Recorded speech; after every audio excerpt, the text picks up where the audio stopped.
जय शिवराय मित्रांनो, सर्वांना माझा नमस्कार। कालच्या आपल्या आंदोलनाच्या यशाबद्दल बरेच संभ्रम निर्माण करण्यात येत आहेत। बऱ्याच मराठ्यांनी गुलाल देखील उधळला, खरं तर सगळ्यांनीच गुलाल उधळला। मात्र जे काही संशोधक आहे, जे काही अभ्यासक आहे, ते असं सांगत आहेत की कालचा निर्णय या ठिकाणी आपला फसलेला आहे, कालचं आंदोलन या ठिकाणी आपलं फसलेलं आहे। मात्र माझं असं मत आहे, मला असं वाटतं, आता वैयक्तिकशः मी जर व्यक्त व्हायचं ठरवलं तर मला असं वाटतं आपलं आंदोलन यशस्वी झालेलं आहे। ज्या 5 मागण्या मान्य झालेल्या आहेत त्याच्यापैकी 4 मागण्या ज्या की अत्यंत महत्वाच्या होत्या।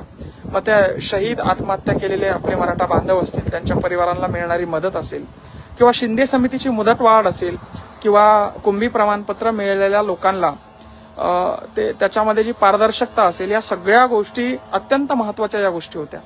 आणि वाद आहे, संभ्रम आहे तर एका गोष्टीचा की हैदराबाद गॅजेटियर लागू झाल्यानंतर सगळ्या मराठ्यांना सरसकट कुंभी प्रमाणपत्र मिळते की नाही मिळते। बरेच अभ्यासक असं म्हणतात की मिळणार नाही। जर मिळणार नसेल, खरं तर राधाकृष्ण विखे पाटील साहेबांनी सांगितलं की मिळेल, आम्ही ती ग्वाही देतो। आणि सन्माननीय मनोज दादांनी देखील तिथं आश्वासन जनतेसमोर वकील साहेबांना असेल, अभ्यासकांना विचारलं होतं किंवा हे शक्य आहे, होतंय, आपण मान्य करायचं का।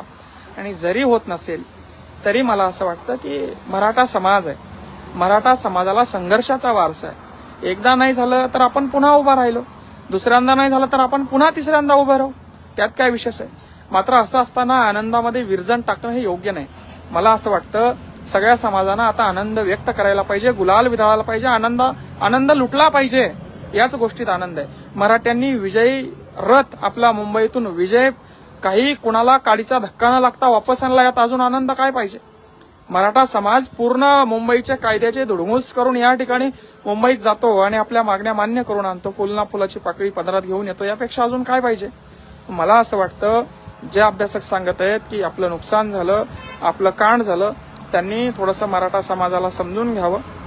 ही भावनेची लढाई होती।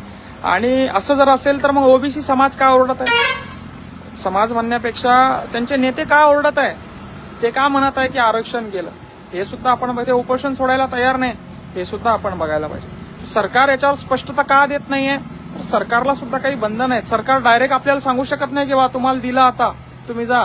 सरकारला सगळ्या गोष्टी देखील बघायच्या आहेत। आणि तिसरी आणि सगळ्यात महत्वाची गोष्ट आहेत अजून मनोजदादा जरांगे पाटील, पुन्हा संघर्ष करू, त्यांनी सांगितलंय नाही झालं तर पुन्हा लढू। आपण